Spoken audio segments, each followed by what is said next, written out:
आणि त्याच्यावरच्या केसेस या चोरीच्या आहेत, त्यामुळे त्याला सराईत गुन्हेगार म्हणता येणार नाही असं आमचं म्हणणं होतं। त्यांनी जी पीसी मागितली होती त्या पीसी मध्ये मेहरबान कोर्टाने 12 मार्च पर्यंत त्याला पीसी दिलेला आहे।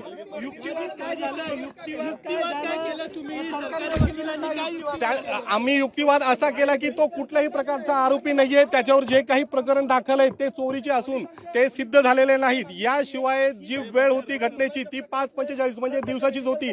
कुठेही फिर्यादीने पीडितेने आरडाओरडा केलेला नाही, लोकांना बोलवलेलं नाहीये आणि जे 2 वेळेस घटना नमूद करतायत तर त्यामध्ये तिला आरडाओरडा करत आला असता अशा प्रकारचे आम्ही आर्ग्युमेंट केलेली आहे।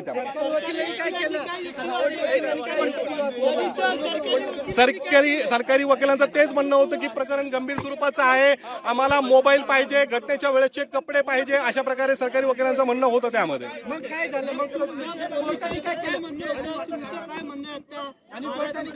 आता आमचं म्हणणं आहे की प्रकरण न्यायप्रविष्ट आहे, 12 मार्चला पुढील जे काही होईल ते होईल, बाकीचे डिफेन्स आम्ही सांगू शकत नाही या ठिकाणी आमचा जो डिफेन्स असेल। याशिवाय अजून एक महत्त्वाची गोष्ट, त्याच्या भावाला सुद्धा पोलिसांनी सोबत ठेवलेला आहे, त्याचा भाव सेम डिट्टू त्याच्यासारखा दिसतो। नाही तो अजून मी सांगता येणार नाही, पण पुढची गोष्ट होईल। ओके, आमचा युक्तिवाद होता की कुठेही हा फोर्सफुली झालेला नाहीये, जे काही झालं ते कन्सर्नने झालेलं आहे। नसता ती महिला ओरडली असती, बऱ्याच त्या ठिकाणी वाद झालेला असता, कारण महत्त्वाचं ठिकाण आहे, रहदारीची ती जागा आहे, बस स्टँड आहे, जागोजागी सीसीटीव्ही कॅमेरे आहेत। न्यायाधीशाने काही म्हणलेलं नाहीये, न्यायाधीशाने फक्त ऐकून घेतलेलं आहे। त्यानंतर त्यांनी त्यांच्या पद्धतीने 12 जानेवारी अशी ऑर्डर केलेली आहे, आदेश केलेले आहे। आयोने अजून जप्त केलेलं नाहीये, आयोला जप्त करायचे आहेत, बाकीच्या गोष्टी फॉरेन्सिक लॅबसाठी पाठवण्यात आलेला आहे।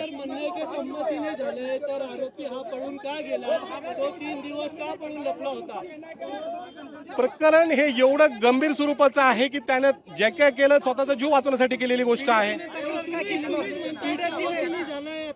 हो, मग कारण त्यानंतर आपणच मीडियाने ह्या ज्या बातम्या पसरवल्या त्याची आयडेंटिफिकेशन झालेली आहे।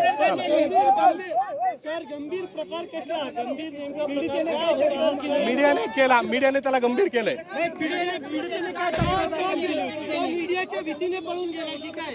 असंच म्हणावं लागेल, कारण मीडियाने ट्रायल चालवलेले आहे की माझं अशा प्रकारे शारीरिक शोषण केलं गेलेलं आहे, बसमध्ये माझ्यासोबत बळजबरी केली गेलेली आहे, माझा लैंगिक अत्याचार केले, अशा प्रकारची पीडितेची तक्रार आहे।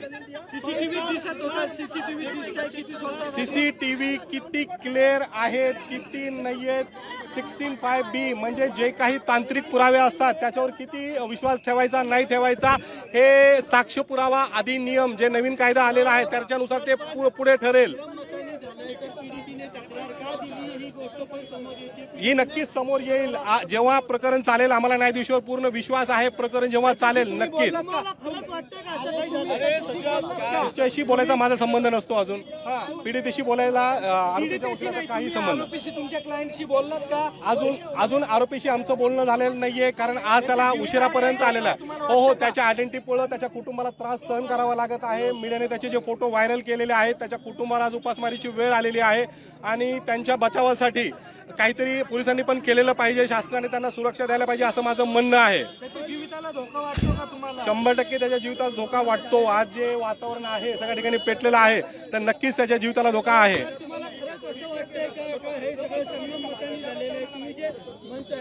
मला वाटण्याचा प्रश्नच नाहीये, मी ॲडव्होकेट आहे, एक वकील म्हणून आरोपीची बाजू मांडणं हे माझं काम आहे। देव चांगल्या माणसालाही अन्न देतो, वाईट माणसालाही अन्न देतो, तो अन्न देताना कुणाशी भेदभाव करत नाही, म्हणून माझं काम, मी फक्त एक वकील आहे, न्यायाधीशासमोर खरी बाजू आणणे हे माझं काम आहे।